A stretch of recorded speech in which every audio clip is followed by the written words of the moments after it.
Hey there, welcome back. Today we're making awesome non-edible cinnamon dough decorations.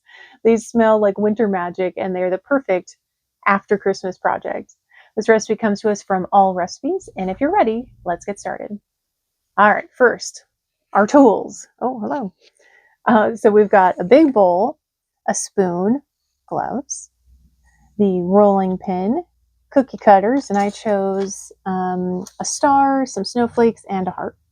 We've got a toothpick, ribbon, any kind of twine ribbon you want with scissors, and then we've got a cookie sheet with parchment paper in it. All right, now our ingredients. We've got cinnamon, which is the star of the show. We've got 1 cup of that. A full cup was one of the many reasons why you don't want to eat this. We've got a cup of that, 1 tablespoon of ground cloves, 1 tablespoon of nutmeg, 3/4 cup of applesauce, and 2 tablespoons of white school glue. We also have extra cinnamon for the surface that we're going to be working on. And we may also need to tighten up the dough with the cinnamon. So we have that just in case. And then I'm using a cutting board, but you can use a tabletop, whatever you want to use, a silicone sheet, anything that you want to actually roll this dough out on. Okay, so as an extra reminder, this is not food, no tasting. Okay, so first step, we're going to mix our dry ingredients together. So I'm going to move this cutting board, massive cutting board. Okay, so we're going to put our dry ingredients together, which means the massive amount of cinnamon. It is going to smell strong in here. All right, cinnamon, cloves, and the nutmeg. All right. Okay, that's our dry ingredients. And then we're going to stir this together. Fun fact, cinnamon comes from tree bark. It's been used for thousands of years to make things smell and taste yummy. So I don't know who the first person was that said, hey, let's just take this bark off the tree and just lick it and see if it tastes good, but somebody did. And we're grateful for that because it definitely makes the holidays nice. All right, so we're stirring this together. Now we're going to add our wet ingredients, which is the applesauce and the glue. Again, not food. Well, technically the applesauce is food, but the glue is not, which makes this altogether not food. All right. Applesauce and the glue. The glue is actually what gives it the strength that it needs in order to stay together in the shape that you want it to stay in. Okay. All right. So we've got our wet ingredients and our dry ingredients. We're going to stir this together into a thick paste. If it feels too sticky or wet, we're going to sprinkle in that extra cinnamon. If it's too crumbly and dry, we're going to add a little bit more applesauce. So we're going to stir this together, and then the fun part, which is getting your hands in there, knead it like it's 1999. Fellow millennials, I'm looking at you. Anyway, knead for about 2 to 3 minutes to form a ball. It's okay if it's a bit messy, that's part of the fun, but that's what the gloves are for. So we're going to stir this together and get it into a ball, and we'll be right back. All right, so we've got our dough here, and I'm just putting some cinnamon on the rolling pin and the cutting board so that we don't have as much sticking as everything is made out of wood. All right, so this is kind of what we ended up with. And we're just going to go ahead and spread it out here to about a 1/4 inch thickness because we want to make sure that the cookie cutters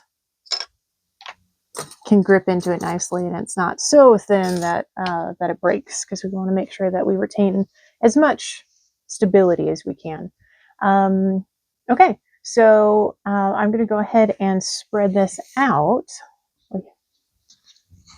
and we'll see what we have here.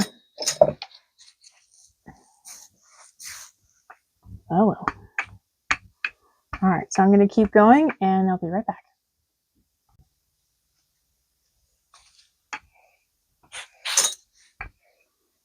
All right, so we want about 1/4 inch thickness, and I'm not great at math, but that looks good to me. All right, so let's try our first cookie cutter here.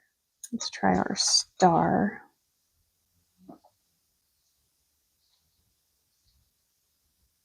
Oh, not too bad. Take these gloves off. Hi, pup. Just mad his sister has my lap. No problem. Yeah, not too bad. Okay. All right, so we're just going to keep cutting this out, and then the next step is the tricky step about drying them out, but we'll get there. So I'm going to keep going, and I'll be right back. All right, so this is what we came up with. It's really pretty good. I found that the smaller cookie cutters were a little bit easier to work with than the bigger ones. Okay, so now we're going to take our toothpick and we're going to poke our hole so that when it's done baking, we can put our thread through or ribbon through. So I think for the hearts, I'm actually going to try some at the base here. Now they will be upside down, but we'll try some up top as well. So wherever you want to put that, totally up to you. Now do think about the structure. If you go too far to the edge, you don't want them breaking at that point. So I'm going to put the toothpick holes in there, and then the next step is to dry them out. Okay, so here's the tricky part. There are two different options in order to get these dried out. So there's the oven, and then there's using the power of the sun. Okay, so the oven, we're going to preheat your oven to a very, very low 200 degrees Fahrenheit or 100 degrees Celsius. Place your shapes into a baking sheet lined with parchment paper, and bake for several hours until they're dry. I mean, we're talking about like 5 hours. So we're talking about Thanksgiving turkey kind of long. So it is at a low temperature, but it is quite a while. And then you're just going to check on them. So a few hours, check on them, see if they're dry. That's going to be the quickest way. The other option is using sunshine power. So placing them in a sunny spot, letting them air dry for 4 or 5 days. Now for me, I don't have a consistently sunny spot, especially since, it's winter. So I'm going to do the oven option. And then we're going to bake those and have them come out. And then we're going to decorate and then hang them. So I'm going to go ahead and do that. And I'll be back in quite a few hours. All right, so this is how mine turned out. So it was about 3 hours with the at 200 degrees, and they're pretty dried out. I'm comfortable with where they're at. So a couple hours.